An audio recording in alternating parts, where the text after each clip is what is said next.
Racing right now. He's got traction, he's got rid of the outside of both of them! Maloney!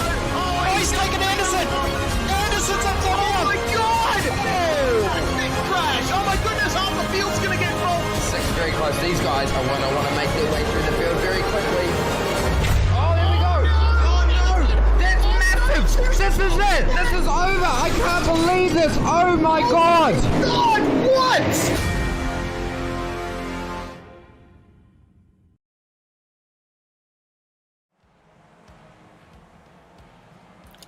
Welcome to Brands Hatch and welcome to Simspeed TV for Ozicar Skip Barber Series, round 5 of season 11 in this 6th round season. From the dirt in USA Speedway to something a little more sensible for the Skip Barbers here at Brands Hatch on the full Grand Prix layout too. I do love that shorter version. I'm David Haynes and I'm joined by Jason Fewens. Jay Kennedy is our producer behind the scenes.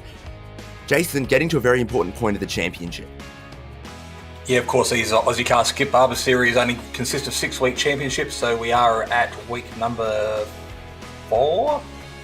So we're over the halfway point anyway, so you've got to start thinking about where you want to place yourself in the championship and whether you're actually in for the actual title hunt. So that'll be playing on quite a few drivers' minds tonight because the championship is quite close. There is a number of drivers that are still eligible for taking home the glory this season. So this round could be pivotal in just exactly how the rest of the season plays out. And look at it, Alex John just 3 points clear of James Chastanoff at the very top of the standings there. And then you've got Alex McCallum, Sean Doyle, Russell Clark, Matthew Mites, Nathan Verney, Ben Snell, Jeremy Bush, and Darren Toon inside of the top 10. That gap for the lead between John and Chastity closed up a couple points last round to be right as close as it is right now. We've got 2 races ahead of us here at Brands Hatch. In the typical format, we're going for a 9-lap sprint, a little break, and then into the 18-lap feature where there's going to be a compulsory pit stop. Brands Hatch, I like it. They're starting to grid up right now, and this is how they are going to grid up. Alex John, championship leader on pole, sharing the front row with Ben Snell, Alex McCallum, and then the challenger, James Chastanoff, back there in 4th. The next row, Matthew Mites and Russell Clark. To complete the top 12 of the grid is Neil Gardner, Darren Toon, Brody Cook, Nathan Verney, Sean Doyle, and Dennis Hancock. As we look further down the grid, row number 7 consists of Matthew Harriott and Craig Herman. Mark Jeffrey is back after a bit of a few weeks break, and he is partnered with Ash Knoll off row number 8, Simon Dobner and Ira Felberg off row number 9 this evening as we make our way towards the back of the grid. There's 23 cars on the grid. We're still waiting for a couple to grid up, as you can see there. Moving down, Matt Harriott, Craig Herman, Mark Jeffrey were covered.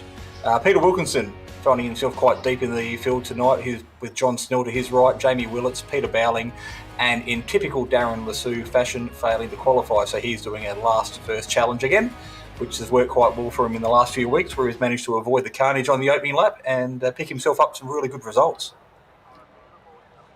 So whole field getting set, getting ready, revving, waiting for the green light and the green flag.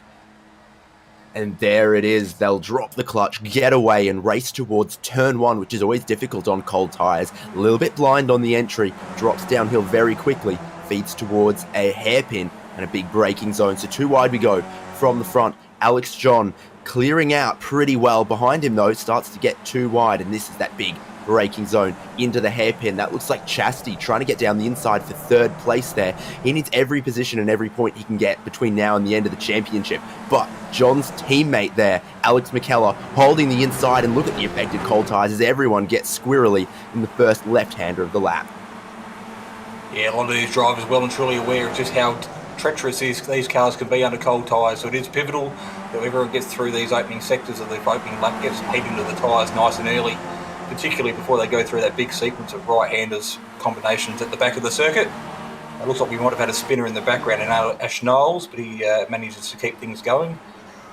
Big dive under brakes there at the bottom of Hawthorn there as we see one of the locked-on cars get all sorts of Chastity's crossed in up. way too hot, tried to come down the inside, lost the rear, lucky to hold on to it, and he's back into fourth, but his battle between himself and McKellar carries on. It is not done yet. McKellar might have gotten a little bit hot across the blind right-hander there at the far end of the circuit. And there's another blind apex there where you've just got to trust you're cutting the right amount.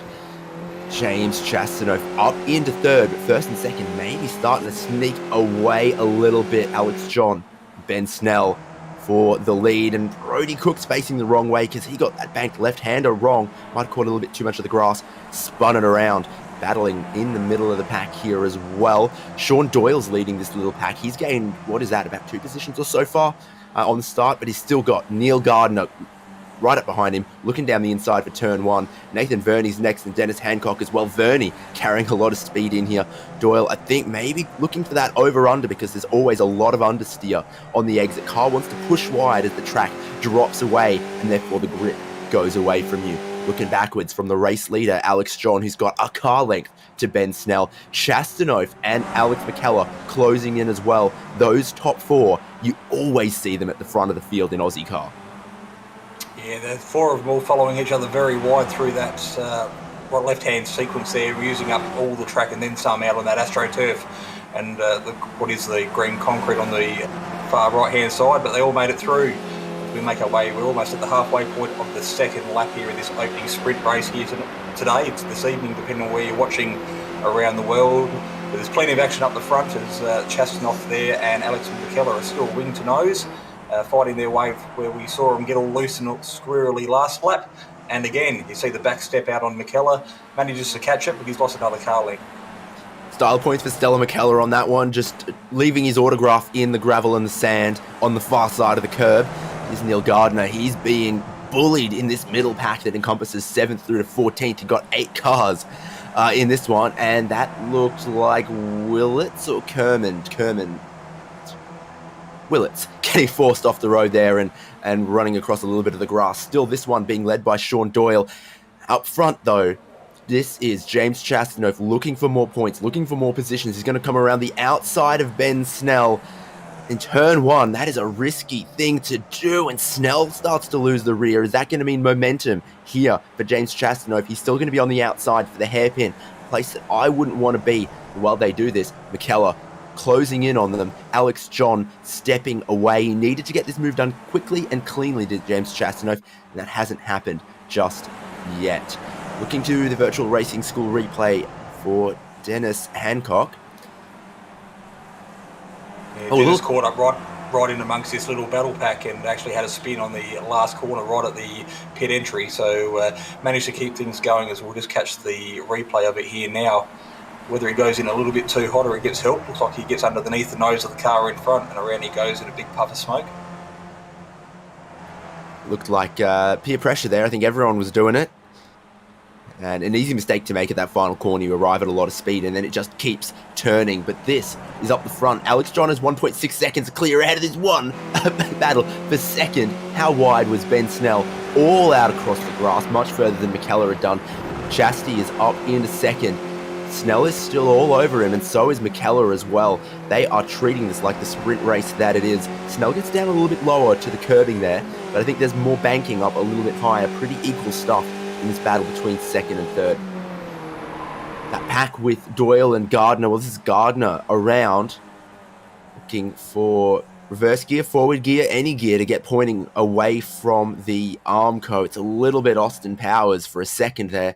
What has happened? Because they were so packed up in that battle for 7th. Yeah, Gardner doing a good job there to actually stay off the racing line and get that car turned around. It took a couple of efforts, as you saw, but nonetheless managed to keep the thing going in the right direction and continue without causing any other drama. It looks like he just got a wheel off on the grass on the exit of the corner there, and there was literally a passenger as the back end stepped out and around he went.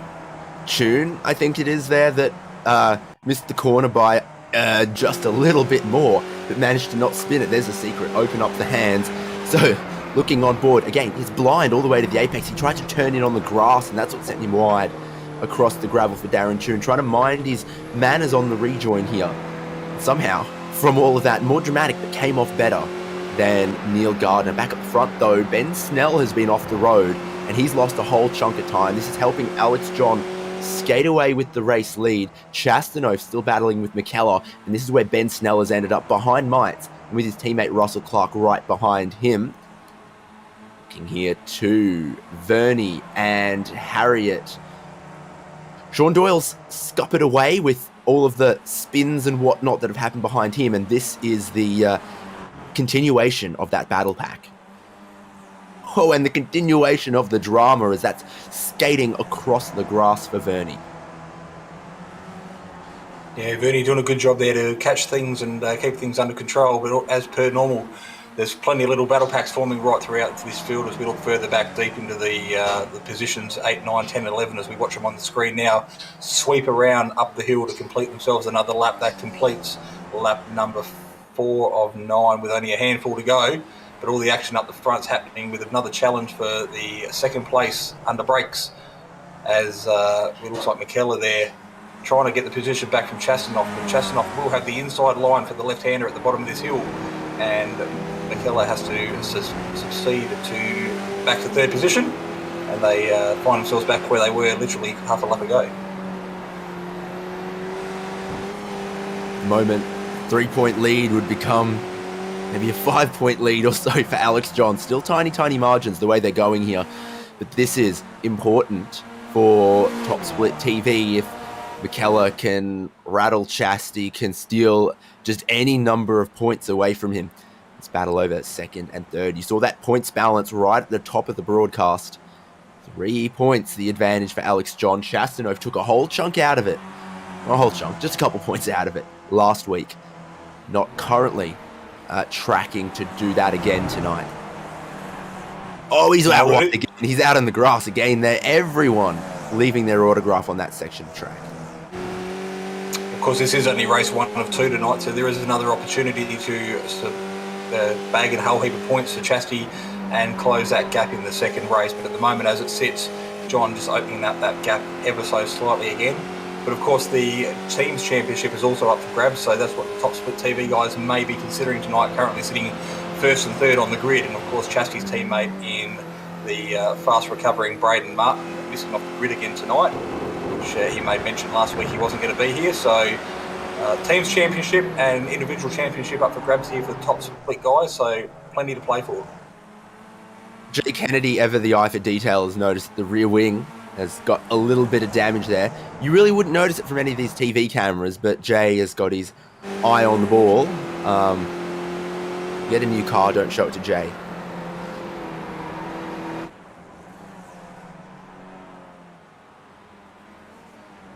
Simon Dobner, that's outside of turn 1.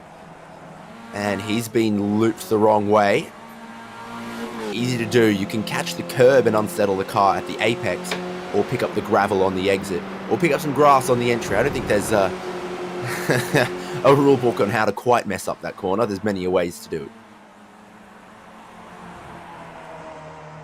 Of course, dropping a wheel off in these skippies here is quite prominent, as we've seen a lot of drivers do it tonight. But of course, the car tends to slide a little bit, and if you've got your reaction time and you're quick enough, as we see a perfect example of the slide going through that right-hander there. These cars are designed to slide, and they can be sometimes a quick way through the corner if you know how to do it properly. So really good examples there from Alex McKellar and Chastity there, putting their skills on display. So heading towards 3 laps to go. Alex John keeps extending that lead. This battle for second is not only a good battle between two guys who've gone wheel to wheel many times before, but also important for the championship. Oh, quite wide from Chastanov.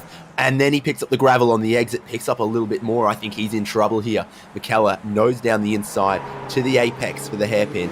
Oh, moves out a little sideways, and Chastity is not going to have it. Holds his ground, as he's done before, takes the inside for the left-hander.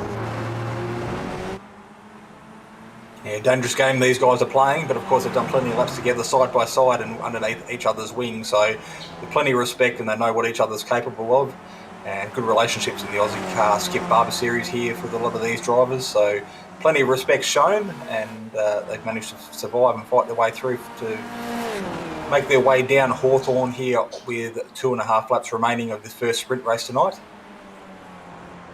And look who's back, Ben Snell. He's broken free of the battle behind, and the battle in front is letting him close in on podium position. I don't think he's got any team loyalty in that battle. He just wants position.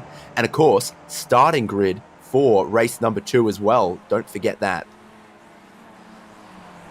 Yeah, so plenty of gains to be made here tonight in race 1. Of course, plenty to lose as well. So you drop a real wide, or you find yourself in the fence, and your night could be all the worse for it come race number 2. No doubt. Looking, that was Harriet and Kermond battling over a top 10 spot. 2 to go now. Alex John just looking forward to the end of this one, I think, just pacing himself to checkered flag, a good points haul and pole for race number 2.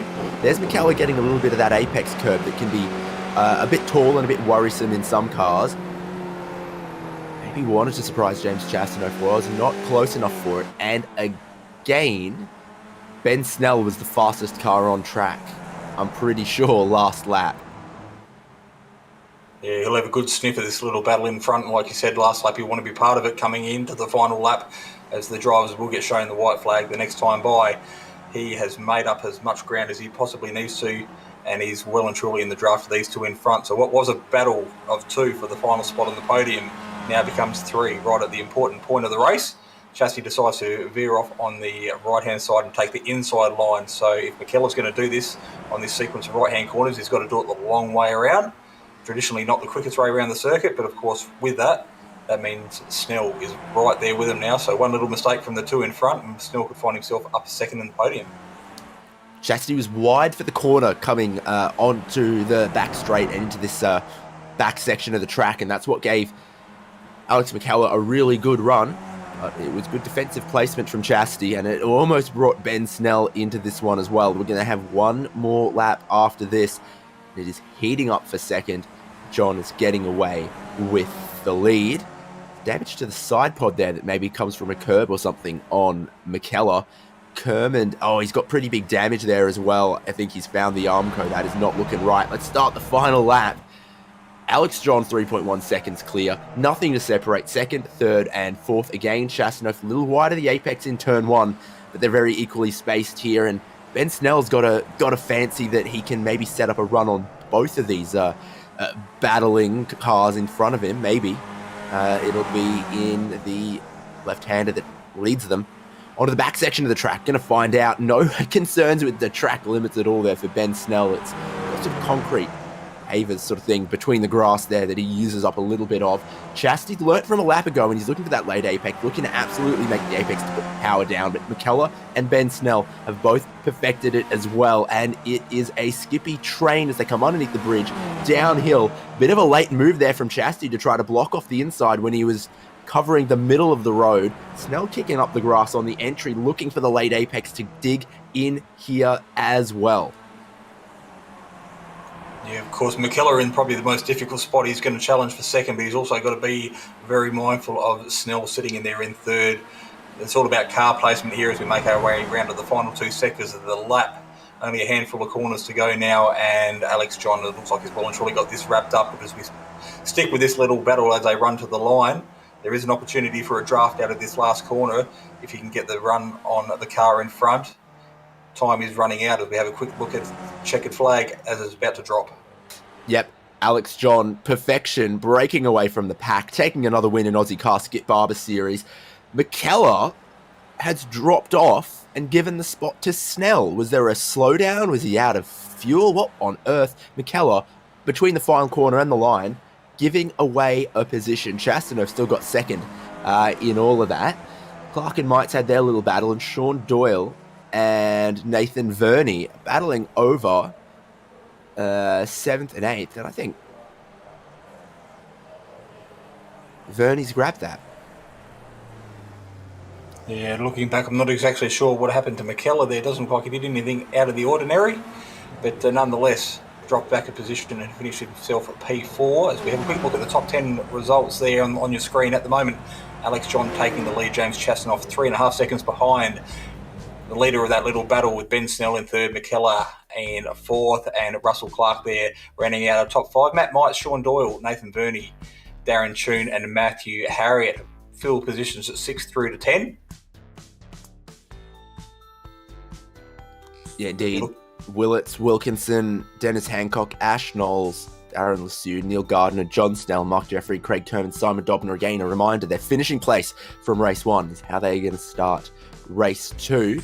Brody Cook and Ira Felberg staying on the lead lap. Peter Bowling 1 down. That's actually pretty strong resilience from our field there, because it seemed like we saw people spun and hitting the wall every which way, all bar 1 finishing on the lead lap. And it's not a massive lap here. They're still doing only 90-ish second lap times. So let's take a look then. There's another look at this Brands Hatch Grand Prix layout. And don't know what to say about it that we haven't already seen. Nothing to speak of for pavement runoff anywhere. The drivers are kicking up grass in a whole bunch of places, really pushing those track limits. You've got a couple blind apexes in places like Turn 1, and you're about to find out the name of it. Sheen.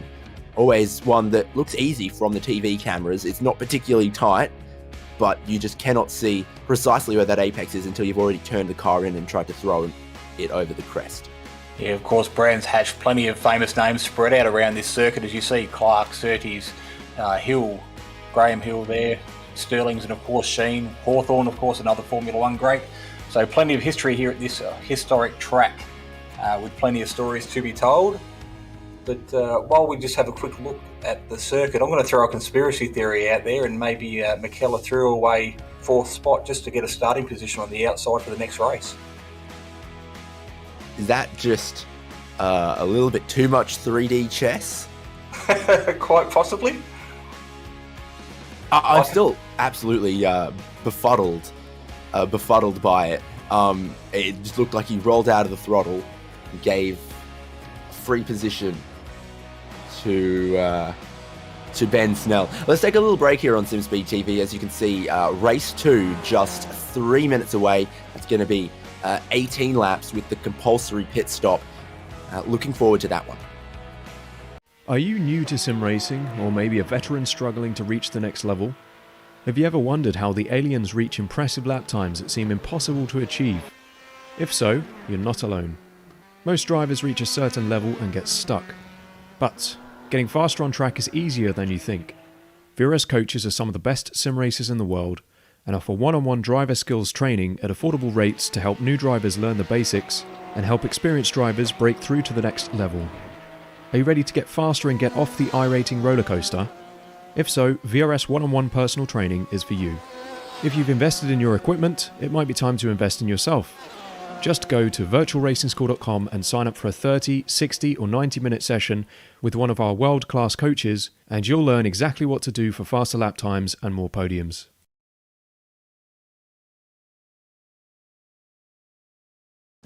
This is iRacing, the world's premier online racing game. iRacing puts you in the driver's seat to experience today's newest form of competitive motorsport, virtual racing, all from your home PC. Race virtually in endorsed series from NASCAR, IndyCar, IMSA, the World of Outlaws, Aussie Supercars and more. Take on legendary circuits like Daytona, Silverstone and the Nürburgring. Join iRacing's global online racing community and get on track today at iRacing.com.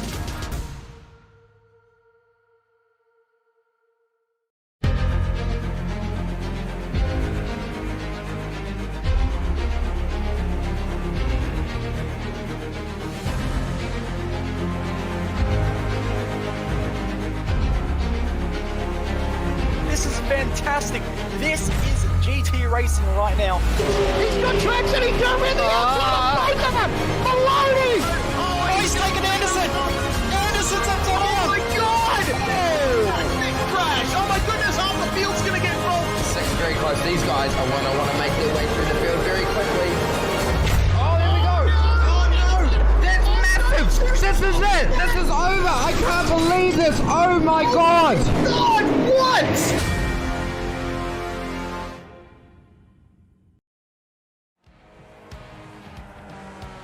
And thanks for sticking with us, gearing up for race number 2 of Ozicar Skip Barber Series, Season 11.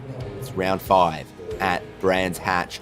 some of the drivers, I think, are testing the pit lane in this warm-up session right now. And take a look at that pit lane. Not particularly wide, not particularly narrow either, but it definitely dramatically slopes downhill. And we know it's big, difficult stop on the entry, almost a bit of a chicane on the exit there. And that's something the drivers are going to have to navigate at speed during the race.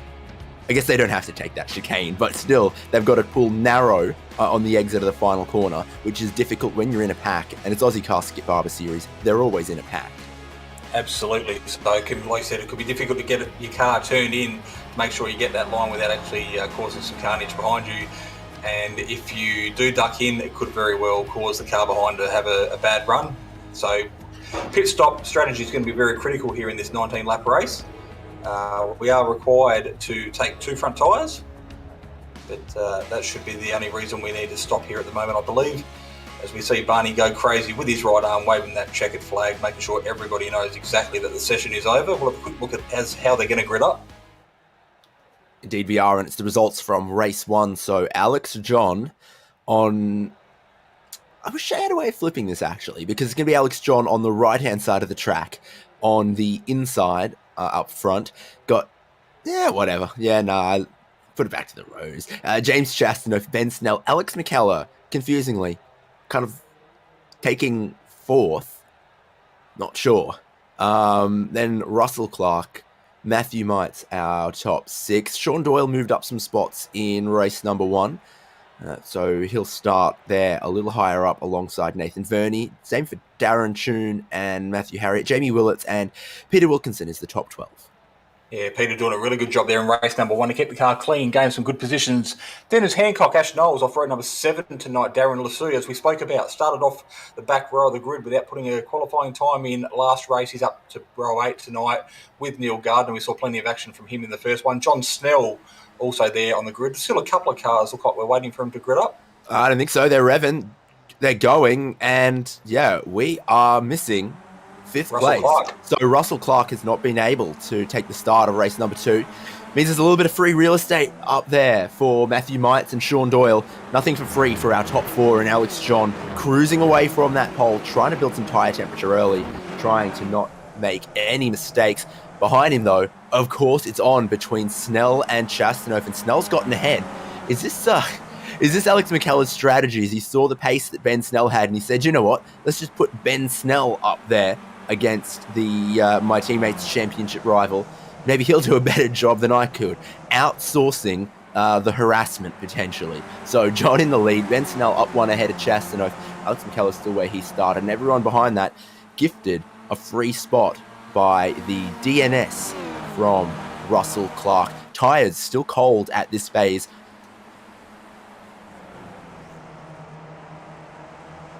Yeah, they make their way around the back part of the circuit. Looks like everybody's made their way into single file. As we look now on the screen, we see a couple of cars there make their way through the back part of Hawthorn here. Perfect camera angle as we try and capture the cars as they swing through, run over the camera that's buried deep in the curve there. Some of the cars going very, very wide.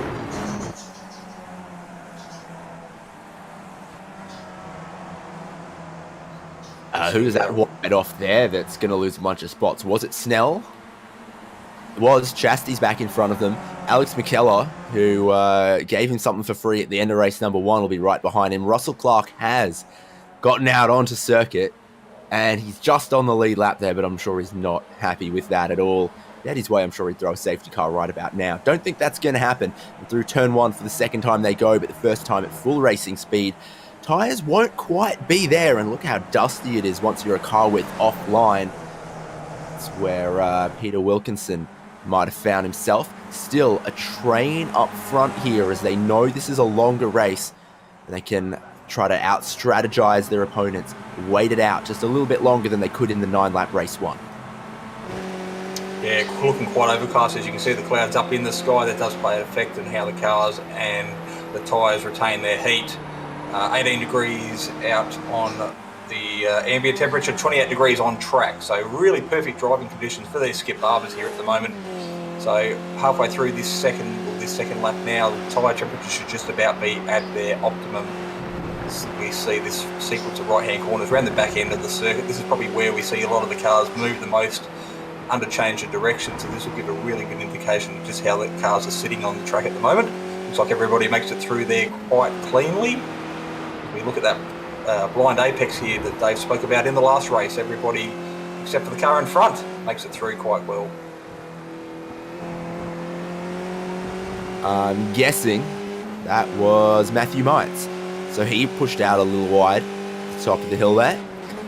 Dug up a bit of grass, but it just seems like if they straighten up the steering a little bit, keep it pinned, they don't lose too much from it.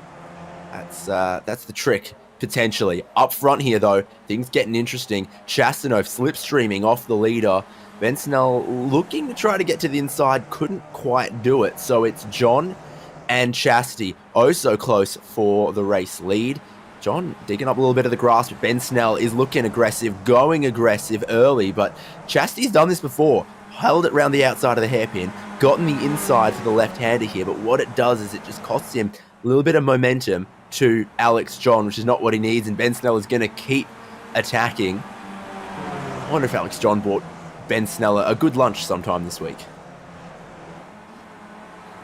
Yeah, there's top 4, 5, 6 there we see on their screen as they sweep their way through the left-hander up the hill before they remain in single file and use the slipstream as they duck down the hill again underneath the bridge. Chastity there not going quite so defensive as what we saw in race number 1, and as a result, the little Milo car sticks his nose down the inside. This isn't a place where you really want to go too wide for too long. Looks like he's managed to retain the positioning there in second for the moment. But while all this is happening, it's just giving the top split car out the front just a little bit of a breather. So he's got 3/10 gap at the moment. This is how he got his lead in race 1. It looks like it might be a replication of breaking a gap away from the cars behind here in race 2. Poor James Chastanov, they're being so mean to him. Alex John doing all the right stuff to try to break away in cars where it is difficult to break that gap and break away from the pack. Snell's looking down the inside for one, and he's looking to attack every single which way, and he's probably going to make that one work as he hooks just a little bit of the apex. Chastity sitting behind in third for the moment as Matthew Mites gets aggressive on McKellar as well, and they're going to go side by side through the hairpin. But again, you've got to get clear by the apex of the hairpin, otherwise the track veers to the left, downhill, and then into a left-hander. Whoever's got the inside there is going to hold on to it. Whoa, Matthew Mites holds on to that. Yeah, plenty of mid-pack action. Again, this is why we love coming back week after week here on Simspeed TV. And we broadcast the Ozicar Skip Barber Series to the viewers out there. There's plenty of on-track action. There is always close racing, wheel-to-wheel in these open, low-horsepower vehicles. So it is critical that they are driven smoothly and sensibly. They haven't got a lot of horsepower to pull themselves out of trouble if they get themselves crossed up. And as a result, makes a great racing week in, week out. Doesn't matter what circuit we go to.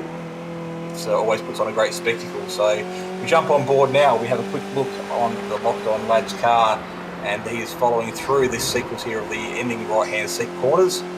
Looks like he does things quite smoothly, quite neatly. Dives onto the back of the, underneath the rear wing of the Milo car in front, uses a little bit of curb, so does it almost textbook style, as they make their way around to complete yet another lap on this 18-lap feature race here tonight. So now Chastity is back in a third here.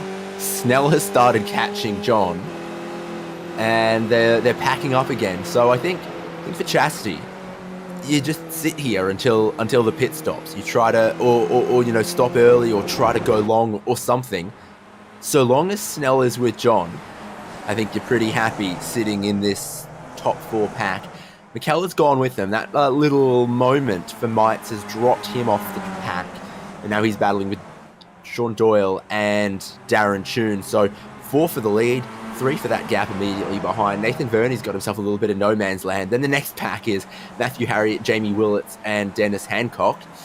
And then Peter Wilkinson and Neil Gardner right here having a little battle. Actually, Knowles on his lonesome. But then Craig Kermond and Ira Fellberg are battling as well. So top to bottom, it's interesting. Up the front, it's interesting as Ben Snell is going for the lead ahead of Alex John. And is he quite going to do it? I think he can, because it's a very short run to the next corner. Yeah, this is exactly what James Chastanoff wanted to see was a battle up the front with him, so he didn't have to necessarily put the pressure on, make the move. And as long as that group can stay together, this is going to go right down to the wire on lap 18. Because these guys are all, like I said, very, very, very experienced about driving together. A little bit wide there on the exit, but manages to keep it up without losing too much momentum.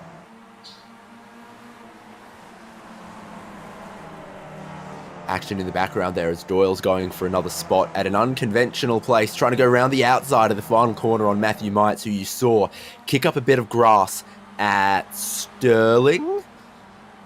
And they're still side by side across the start-finish line, past the fans and the everything else there. Over-under potentially attempt from Sean Doyle. That's what he's trying, but Mites doesn't run out quite as wide across the painted concrete as he would have liked. Throws it down the inside of the hairpin, trying to muscle out Matthew Mites, and I think he has just done it. Darren Tune's still with him, and Nathan Verney catching him as well. Strong race so far, I think, from Tune, because he gained positions in race 1 to start out of 9th. Now he's gained positions again. He's in 7th, following the pack for 5th. Yeah, Darren doing a really good job there at the moment, sitting there looking quite comfortable while the cars in front were battling side by side. But the action is aplenty back at the front at the pointy end of the field. We do have Ben Snell still leading away from Alex John, James Chastanoff, the championship contender and challenger, sitting in P3 at the moment, and Alex McKellar playing a very, very patient game, sitting there in 4th, watching everything unfold in front of him. Oh, Ben Snell, is there anywhere he hasn't mowed? He's not going to hold the lead. No way he's going to hold the lead. He's going to hold the lead, and John has made himself super compromised. Ben Snell still deciding some of that grass was too long. There's paved stuff around here too, mate. Yeah, looks like Ben Snell there using the old allergy where if you make the car as wide as it is long, it makes it hard for the cars to pass behind. So doing a very good job there to keep things under control. And as a matter of fact, he's actually pulled a 2.5 lead on that little battle pack behind through that last sector. So unconventional as it was, it obviously seemed to work for him. So he's enjoying a little bit of a breather at the moment, but no doubt that'll wheel back in as this lap unfolds.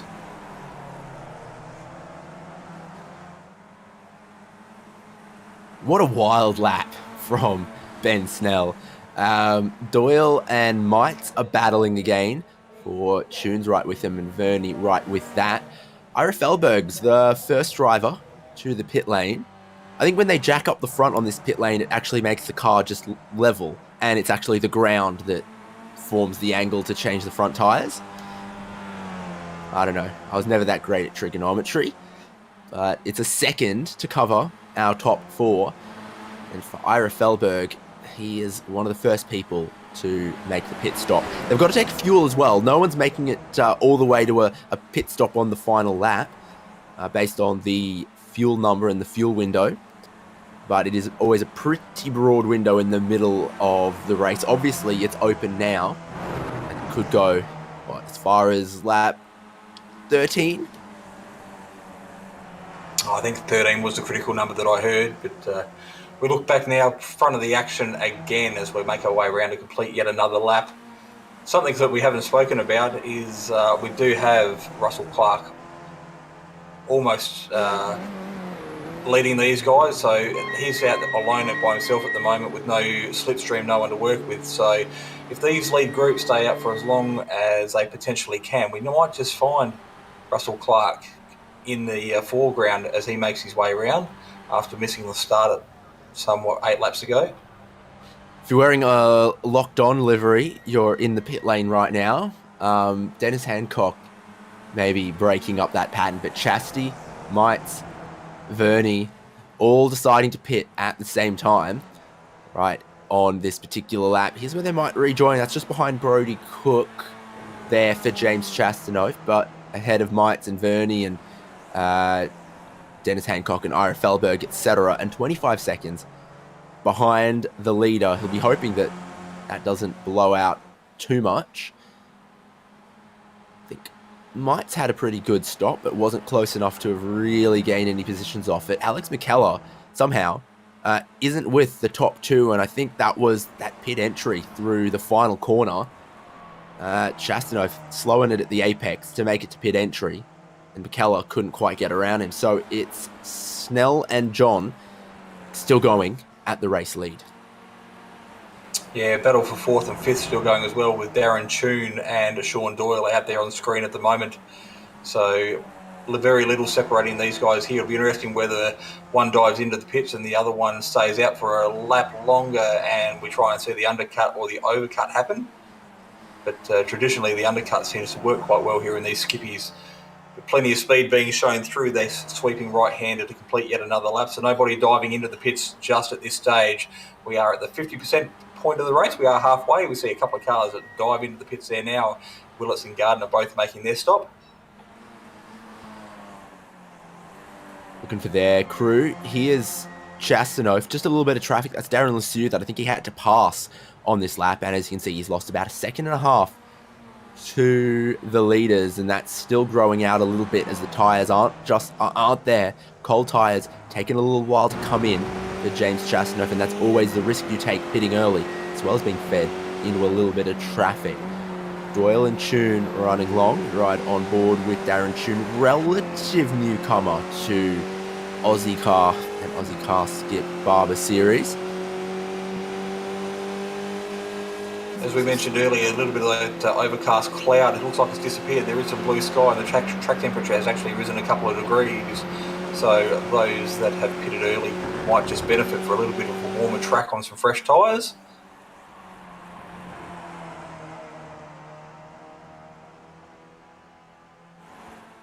Good little battle unfolding here on screen, though, at the moment as we watch Doyle and Toon nose to tail, and plenty of slide action on these radial Skip Barber tyres. So not being your traditional race tyres, they do tend to move around quite a bit, but they do tend to last the length of the race if really required, and what gives the drivers a chance to really push hard and get the absolute most out of them. There goes Doyle for the pit lane, remembering that those two were embroiled in a battle with Mites and Verney, who both pitted a couple laps ago. So that was the real fight they were having up front. Snell and John still haven't pitted yet, and Ben Snell is in the lead of the race at the moment. Curious where Doyle's going to rejoin relative to some of these. It's going to be behind Chastity a little unsurprisingly. But where's it going to be compared to, there comes Mites and Verney, who are going to have a bit more tyre temperature than Sean Doyle at the moment. And in fact, they're going to, well, Mites, who had a really good stop, is going to shoot around the outside. Verney is still going to be behind, but he's going to have more tyre temperature, more attack for the next lap or two. Yeah, Verney getting very wide there on the exit of turn 1, getting a bit of dust on those tyres, but I think the fact that he's got temperature into him will come the goods here, because we've seen in the opening stages of this race, it takes about 1.5 laps to get the tyre temperature up to an optimal working condition here in these cars. So I presume Doyle's going to find himself quite vulnerable under brakes at the bottom of Hawthorn Hill.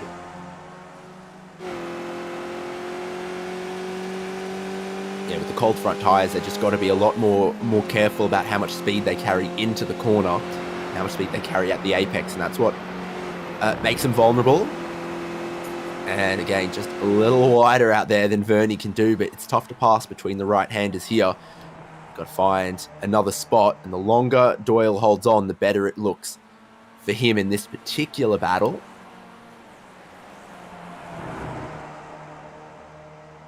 They're still waiting on Toon to pit, and he's going to rejoin with these cars when he makes his stop.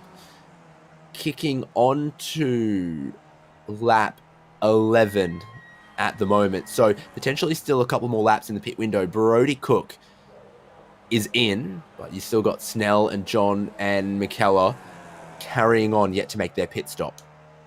Yeah, a couple of drivers there really pushing the pit window to its absolute maximum limit. Like we said earlier, lap 13 was that magic number where we think they can possibly get to before they have to make their compulsory pit stop to get the fuel and the tyres to get the run home. But, so we should see in the next lap and a half, exactly these guys drive into the pits, and by the time they come out, Chastanoff should be around. And all things being even, we should be back for a battle of 3 or 4, leading down to the dying laps of this race. I think this number started at 25. It's now out to 29.4. So Snell has been motoring along. John's been motoring along. 1 minute 38, which is massively quick, even compared to what we saw in race number 1, where only occasionally did they break into 39s. Well, it's just been a 38.2 from Ben Snell. As he comes to pit lane and Alex John follows him, I wonder if this is going to be a stampede from everyone else onto the pit lane as well. It's got to be a good stop from these guys, and they can rejoin still with that lead. McKellar's got one more lap in him. Yeah, the numbers game says that they should come out in front of Chastanov, and we have a quick look there now, and that just looks like Tune still staying out as well, so he's following McKellar around for another lap, getting a bit of TV time, getting a bit of coverage on board as we see the cars dive through the poor safety car there on their exit of pit lane. But the important part, there's Chastity coming around a couple of seconds behind him as they exit out of pit lane. He does have warm tyres, so if he's going to make any ground, now's the time where you'll probably see a little bit of time pulled back, but 4.5 seconds is a lot to make up. Yeah, it's got to be a magic couple of laps. Here's where Vernie and Doyle are battling, and Vernie's got him. Matthew Mites, with that earlier stop, a really quick one, has scuttled off into the distance, and we just got McKellar, Tune, and Wilkinson yet to pit. Thinking about where Darren Tune is going to be compared to these guys, I think going long has worked pretty well for Darren Tune, because you had 25 seconds to his time, and he's going to be right with Mites and 2-3 seconds ahead of Vernie and Doyle. So waiting on those final pit stops, and then the battle to the end of race number 2. Yeah, we have a look at McKellar now make his way round on the back part of the circuit into the potentially the last corner of the lap. Let's see if he washes off a little bit of speed and dives into the right-hand pit lane. Looks like he has. So he's going to make his compulsory pit stop. Hard on the brakes to avoid the cones, as we see Tune follow him in.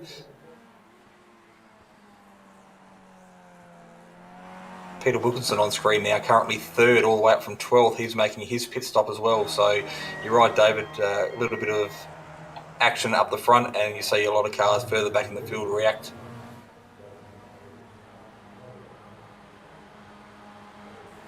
Back to the leader of the race is Snell, and we see McKellar dive out of the pits now. Where's he going to come? That's with Chastanov. So the little battle between these two that happened in race number 1, looks like we're going to see a replay here in race number 2.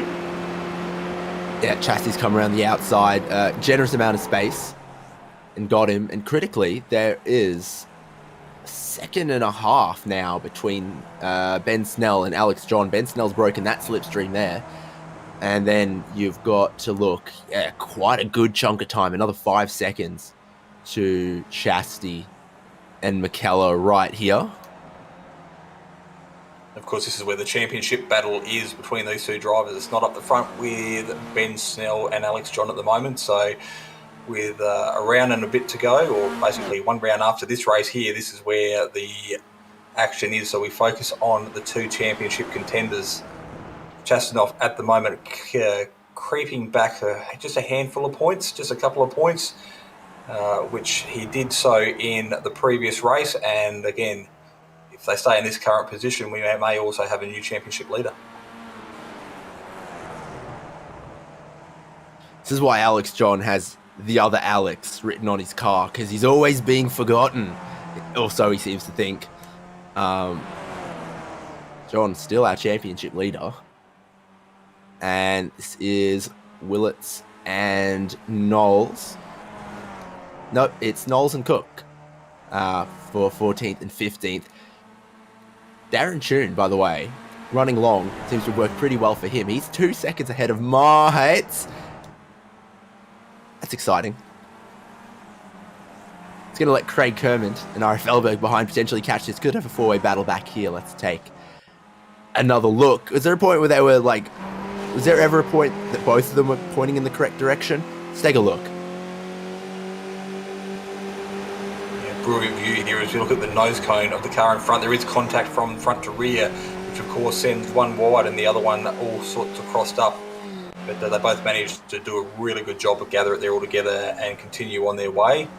But like I said, that's just Bortheimer, Felberg, and that little pack behind into the equation. Just give him a little bit of a sniff as we have 5 laps to go. RFLberg was the first to pit, but all these drivers in front of him, 5, 6, and 3 laps out of the box, should really be in the zone as far as the tyre temperature goes. Really should have equalised by now with the way they've been attacking. So Knowles and Cook still for 14th and 15th here.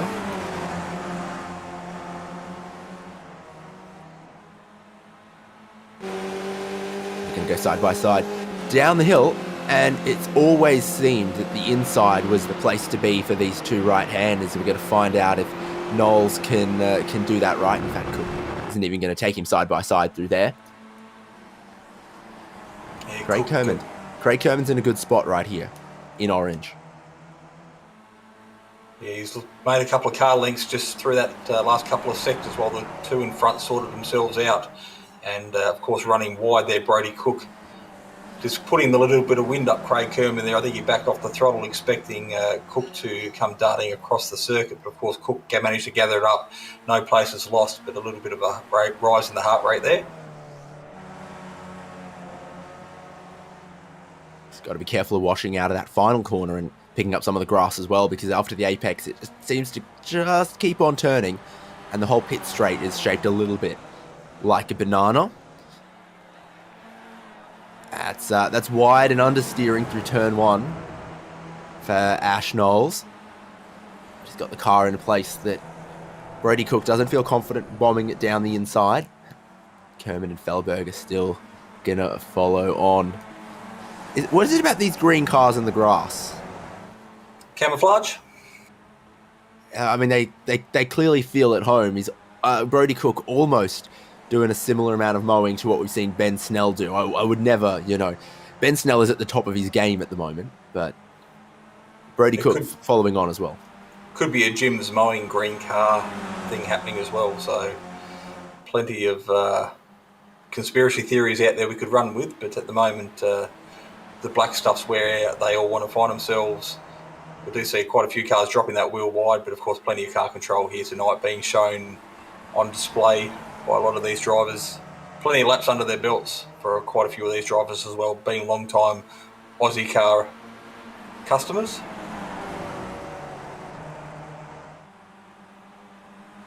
Three laps to go in this one, and Ben Snell is still extending his lead at the front of the race from Alex John, then 4 seconds to Chastanov, and then another 2 to McKellar.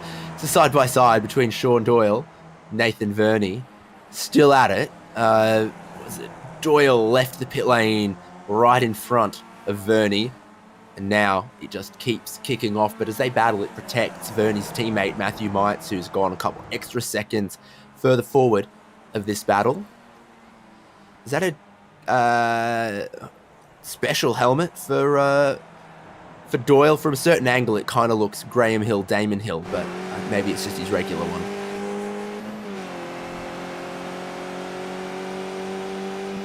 Nope. We use our cameras to try and pan down and have a bit of a look. It might be just a bit of an illusion there as the reflection was coming off the thing. Check his neck is still attached at the end of this one though. Yeah, I presume he hasn't got a motion rig, otherwise he would be suffering severe G-forces the way these cars are sliding around at the moment. As Wilkinson and Hancock jump up on screen, this is the battle for 10 and 11, the final spot in the top 10. Wilkinson must have got the cue card that he was on TV, and of course put out the style points there, getting absolutely crossed up and managing to capture the car back under control. But right on cue, Wilkinson there, bringing all the action to Ozicar Skip Barber Series. The camera adds a couple kilos, potentially. And it was super sideways and cost him so much momentum that Dennis Hancock did come through for the position. We've seen many a time the driver in front, kicks up some grass, loses a little bit, but the driver behind can't find a way to steam on through and make a gain. Here's Kerman trying to come underneath Ash Knowles in what seems to be a never-ending battle, 14th, 15th, 16th, 17th this year. Brody Cook might find this his opportunity to get away. Kerman, really good line on the way in. and then the hooks, maybe a little much of the apex. Yeah, Noel's running a little bit wide there through the hairpin. Of course, that gives Ira Philberger a bit of a look around the outside, but they file back into a single file. Of course, the little Milo car there, Brody Cook, just pulled a bit of a gap, so he has taken some direct pressure off himself as this little battle of four now turns into three. Tune's under pressure from Matthew Mites, so Matthew Mites has been lapping quicker lately than Darren Tune. Fifth is up for grabs. Excellent strategy so far from Darren Tune as we're going to start the final lap of the race when Ben Snell comes past now. Is he He is towing Russell Clark around. Russell Clark one lap down. It's getting a good tow from Ben Snell. Yeah, I can't see fuel being an issue, but it might make a great photo opportunity for the two cars to go side by side over the checkered flag in 1 lap's time. But plenty of action happening here in the braking zone of turn number 1. Again, a little bit of curb there from Sean Doyle as Vernie in the background has a bit of a look. But the battle for 5th is still happening there with Tune and Mites. Dennis Hancock into the pits, so unscheduled pit stop because a little bit late in the race for him to be making a planned pit stop. Yeah, bizarre. Maybe he underfueled it or something. He was one of the earliest people to pit.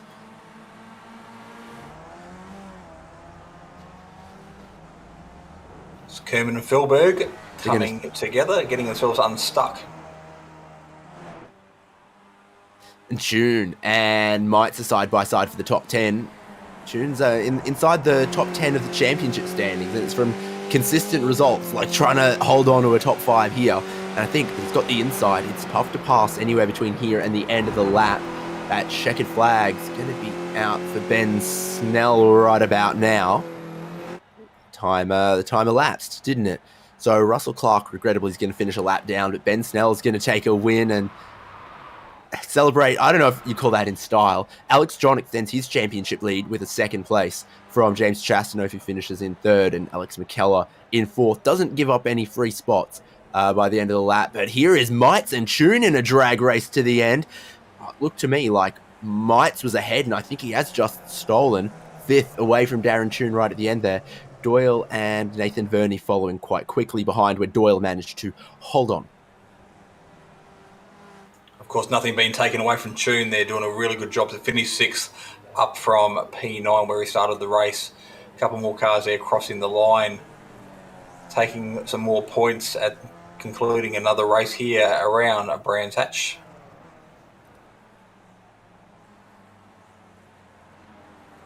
Very, very wide in the background there as another car kicks up a heap of dirt, but it doesn't really matter now because his race is run and won. Looking for everyone else left on the lead lap, like Darren Lesueur and John Snell. I think they are just the last 2 left. So from 3rd on the grid, Ben Snell is the winner in the feature here at Brands Hatch, getting clear of Alex John, who I'm sure was still at this point of the championship, heading into the final round after this. Be happy to have just extended the lead a little bit and scored points in 2nd, ahead of rival James Chastanoff in 3rd, McKellar in 4th, Matthew Mites stealing that spot on the final lap. Look at the margin, 0.850 to 0.874. Quick maths, you're looking at 24 thousandths of a second for 5th there. Doyle, Vernie, Gardner, and Peter Wilkinson completing the top 10. Of course, really good result there for Peter Wilkinson's qualifying outside the top 20 and finishing race 2 there inside the top 10. Good job for him. Matthew Harriott and Jamie Willits finishing 11th and 12th respectively. Brody Cook there, we saw quite a bit of action from him throughout both races in 13th tonight. Ash Knowles, Craig Kerman and Dennis Hancock make 14, 15, 16 as a result screen. Ira Philberg, after a little bit of contact there on the final lap, finished and crossed the line in 17th. And Darren Lesueur, John Sell and Simon Dobner round out your top 20 here this evening. If I was Ben Snell, I would have let Russell Clark back onto the lead lap right at the end there. But, whatever. Russell Clark finishes 1 lap down in 24th. Actually, based on what he's written on the YouTube chat, I think Russell Clark wanted that race to be over as quickly as possible. And Mark Jeffrey also 1 lap down. No Peter Bowling. So, pretty consistent race results up front. Alex John just inches his championship lead a couple points further ahead.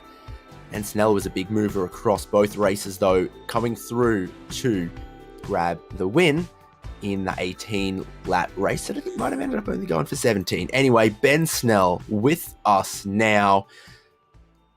Good race, I think, all things considered. Good round, all things considered, from your perspective. Yeah, g'day Dave. Much better than the last couple of rounds I've had, so happy to be back to having some form and a little bit of luck as well. Are you a Victor Moa kind of guy? Can you explain? What? Skip is a bit more of a ride on, but I think you found a bit of growth there that was a little too long. I picked up 1X's pretty early in the race, and this is one of those tracks where you really want to carry as much speed as possible. So I did spend some time off mowing some lawns.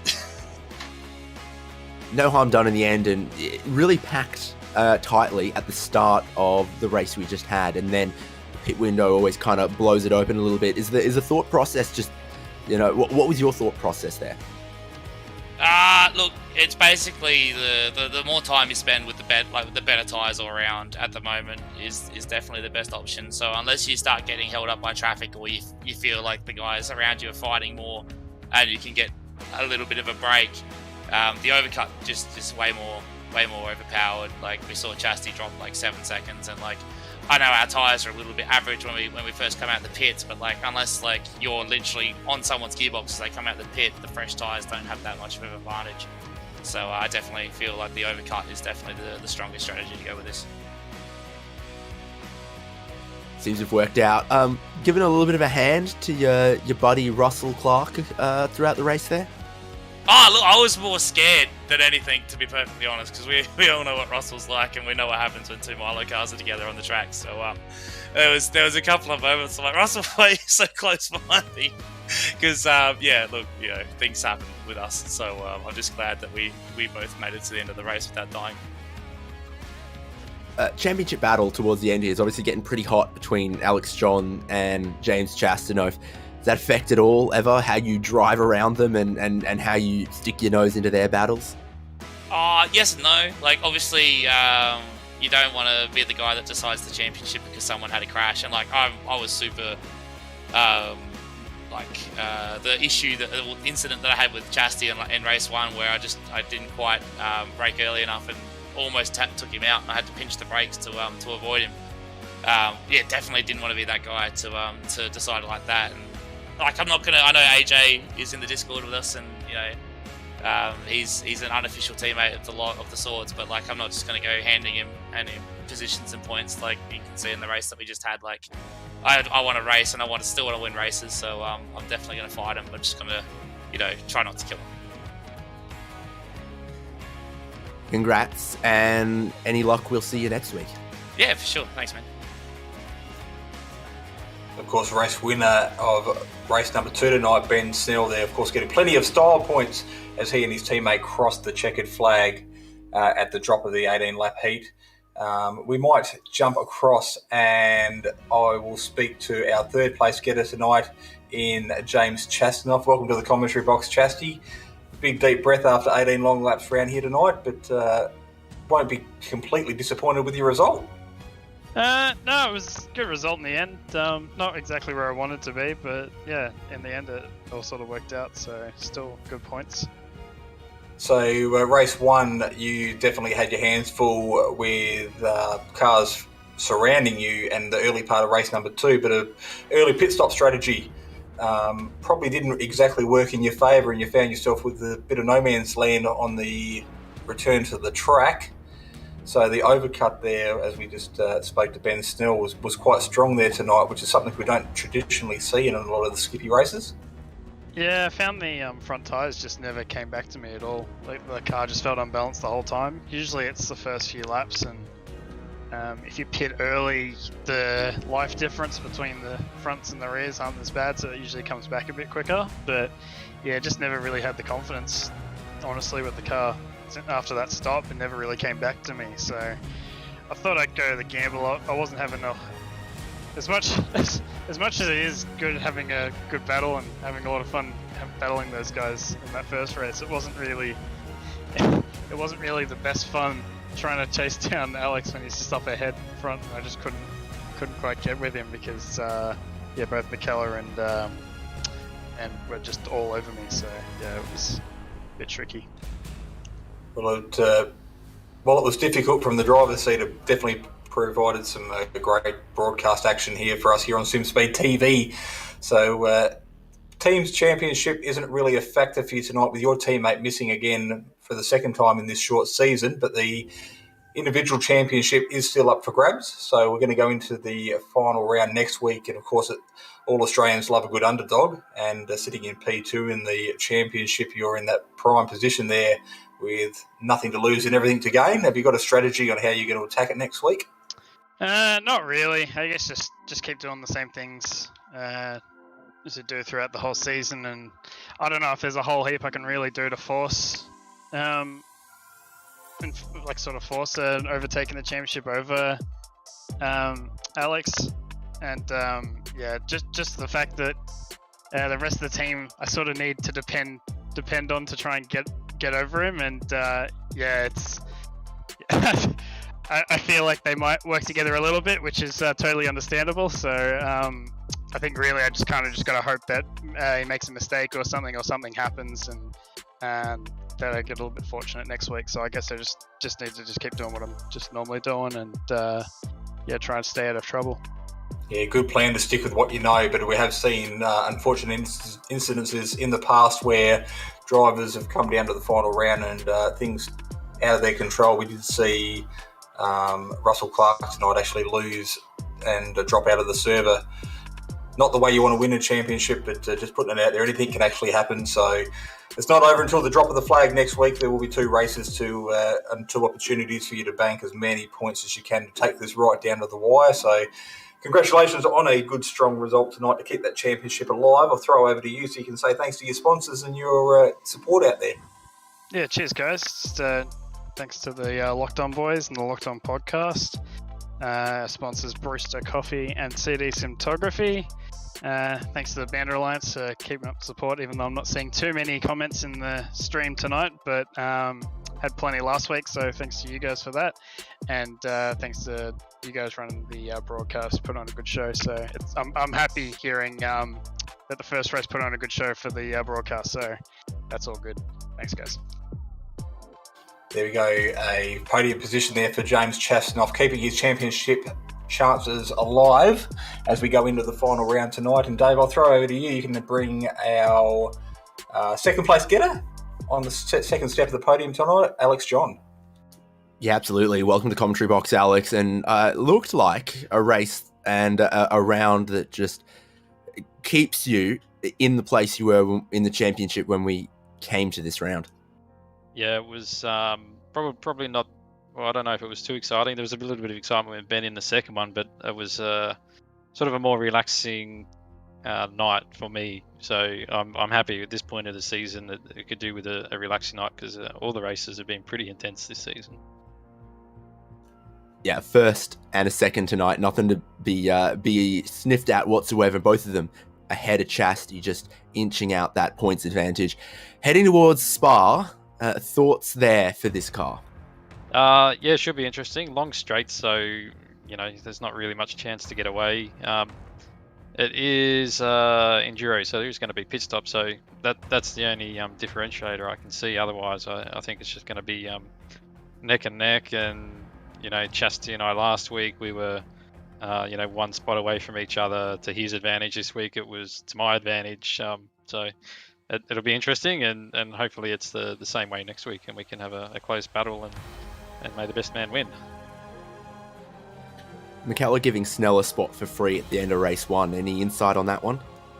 No, I think Alex was just having a bit of a struggle tonight at this track. There's a few uncharacteristic mistakes, and Ben making mistakes but not slowing him down. So, it just seemed to work out for Ben. We all know someone who seems to just fail upwards. That's it. You can't really complain. He's still doing it right, and good for the teams as well with Alex. And you guys able to, maybe gang up a little bit on Chastity throughout this one? Is that what's going on between yourself and McKellar and the others? Just trying to keep cars between yourself and him? Yeah. Oh, look. I knew the first race pole would be really important because it was really hard.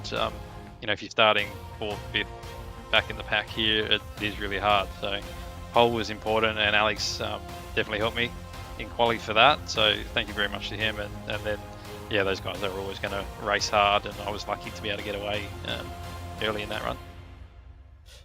We're going to be running the other Alex scheme all the way through next season as well, potentially?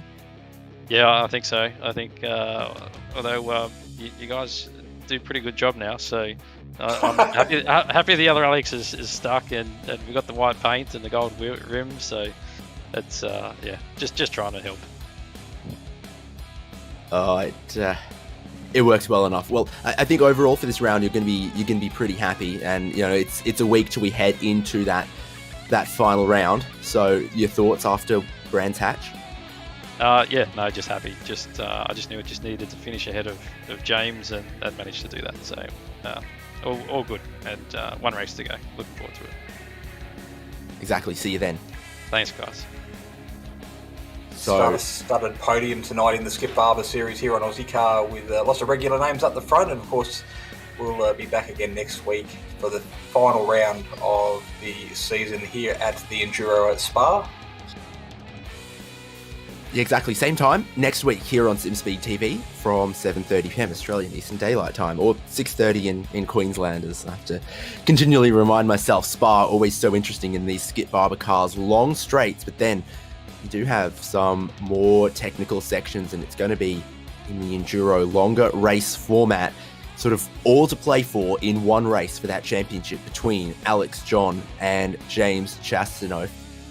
I think if they crash each other out, someone else is going to take the championship. I think it's that close as well, though.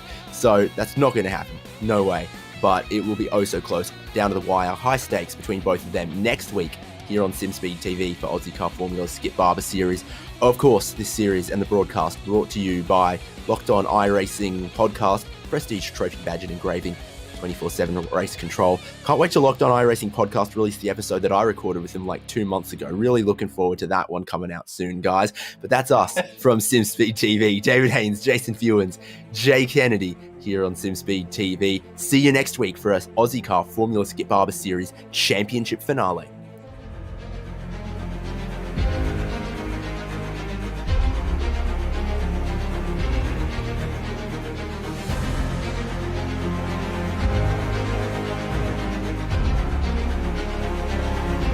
Fantastic. This is GT racing right now. He's got traction. He's got everything else. Both of them. Maloney. Oh, he's taken Anderson. Anderson's up top. Oh my God. Big crash. Oh my goodness. Half the field's going to get involved. Six very close. These guys are want to make their way through the field very quickly. Oh, here we go. Oh no. That's massive. This is it. This is over. I can't believe this. Oh my God.